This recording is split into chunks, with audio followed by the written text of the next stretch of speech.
ప్రభుత్వాలు మారినప్పుడల్లా కక్ష సాధింపు చర్యలు అనేవి కామన్ అయిపోయినాయి. గతంలో వాళ్ళు ప్రజావేదిక కూల్చారు, ఇప్పుడు వీళ్ళు పార్టీ కార్యాలయం కూల్చారు.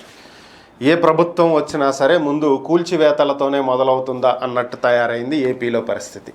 సో వాళ్ళు చేసిందా అదైతే వీళ్ళు చేసింది ఇది, రెండింటికి పెద్ద తేడా ఏముంది?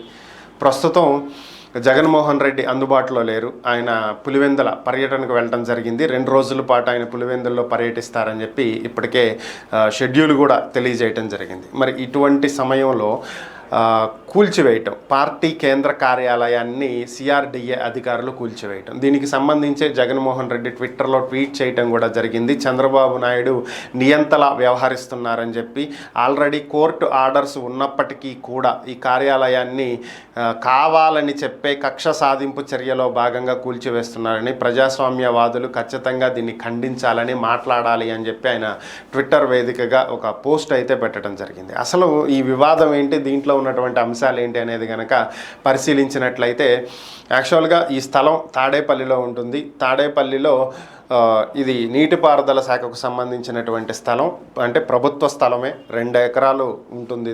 దీన్ని 90 ఏళ్ల పాటుకు వైఎస్ఆర్ కాంగ్రెస్ పార్టీ అప్పట్లో లీజుకి తీసుకుని ఇక్కడ తమ పార్టీ కార్యాలయాన్ని నిర్మించుకోవటం జరిగింది. దాదాపు పూర్తయిపోయేటువంటి దశలో ఉన్నటువంటి ఈ కార్యాలయాన్ని ఇప్పుడు ప్రొక్లైన్లతో సిఆర్డిఏ అధికారులు కూల్చివేశారు. సో దీనికంటే ముందే సిఆర్డిఏ అధికారులు ముందుగా నోటీసులు ఇవ్వటం జరిగింది. నిబంధనలకు విరుద్ధంగా దీన్ని నిర్మించడం జరిగింది అని చెప్పి నోటీసులు ఇచ్చారు. దీన్ని సవాల్ చేస్తూ వైఎస్ఆర్ కాంగ్రెస్ పార్టీ హైకోర్టుకు వెళ్ళటం జరిగింది. హైకోర్టు చట్టపరంగా నడుచుకోవాలి అని చెప్పి సిఆర్డిఏ అధికారులకు చెప్పడం కూడా జరిగింది. అయితే ఇంకా కోర్టుకు సంబంధించినటువంటి ఆర్డర్స్ తమకు అందలేదు అనేటువంటి ఒక రీజన్ చూపిస్తూ సిఆర్డిఏ అధికారులు ఈరోజు ఈ కార్యాలయాన్ని కూల్చివేయటం జరిగింది. సో మనం గత కొద్ది రోజుల నుంచి మాట్లాడుకుంటూనే ఉన్నాము, పైకి కక్ష సాధింపు చర్యలేమీ ఉండవు అని చెప్తూనే వెనక చేయాల్సినవన్నీ చేస్తున్నారు, దాడులు జరుగుతున్నాయి. వైఎస్ఆర్ కాంగ్రెస్ పార్టీ శ్రేణుల మీద దాడులు జరుగుతున్నటువంటి పరిస్థితి. మాజీ మంత్రులు కొడాలి నాని ఇంటి మీద కోడిగుడ్లు దాడి, అటు మాజీ ఎమ్మెల్యే వల్లభనేని వంశీ ఇంటి మీదకు వచ్చినటువంటి రౌడీ మోకలు, ఇవన్నీ మనం చూస్తూనే ఉన్నాం, ఆల్రెడీ చూసాం కూడా. సో పైకి మాత్రం మేమేమీ చెయ్యట్లేదు, మేము ఏదైనా చట్టపరంగా చర్యలు తీసుకుంటాము, కక్ష సాధింపు చర్యలకు వెళ్ళము, కొట్లాట్లకు వెళ్ళము, అరాచకాలు మేము సృష్టించమని చెప్తూనే చేస్తున్నది ఏంటి అనేది ప్రజలైతే గమనిస్తూ ఉన్నారు. వాళ్ళు చేసిందే మీరు చేస్తే ఇక వాళ్లకు మీకు తేడా ఏముంటుంది? ఇది సరైన పద్ధతి కాదు అని చెప్పి మనం చెప్తూనే వచ్చాం. కానీ స్టిల్ అదే పరిస్థితి కొనసాగుతూ ఉంది. ఆ రోజు ప్రజావేదిక వాళ్ళు కూల్చిన దానికి అది ప్రజాధనాన్ని వృధా చేశారు. దాదాపుగా 1,90,00,000 అని చెప్పి మీరు చెప్తున్నారు. జీవో మేము విడుదల చేసింది 1,90,00,000కి అని చెప్పి రీసెంట్గా ఒక జీవోను కూడా చూపించారు.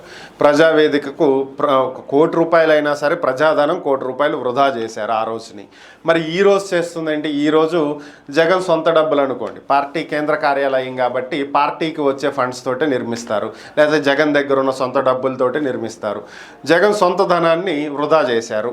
ఓవరాల్గా నిబంధనలకు విరుద్ధంగా ఉంటే ఏదైనా సరే కూల్చాల్సిందే, దాంట్లో డౌట్ ఏమీ లేదు. డ్రైనేజీల మీద కడుతున్నారు, అవి కూడా కూల్చండి.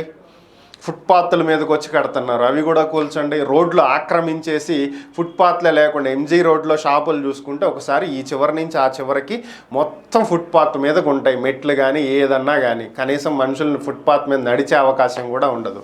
అవన్నీ కూడా కూల్చేసేయండి. ఎవరొద్దన్నారు? నిబంధనలకు విరుద్ధంగా ఉన్న ప్రతి ఒక్కటి కూల్చండి. కానీ ఆల్రెడీ కోర్టు ఆర్డర్స్ ఉన్నా కూడా అవి అందలేదు అని చెప్పి ఒక రీజన్ చెప్పి కూల్చడం అనేది కక్ష సాధింపు చర్య అవుతుంది. దీన్ని సరిదిద్దుకునేటువంటి ప్రయత్నం అయితే చేయాలి పార్టీ పెద్దలు. దీన్ని ఇలాగే కొనసాగిస్తే మాత్రం ప్రజల్లో వ్యతిరేకత తెచ్చుకోవడానికి ఎక్కువ సమయం అయితే పట్టదు.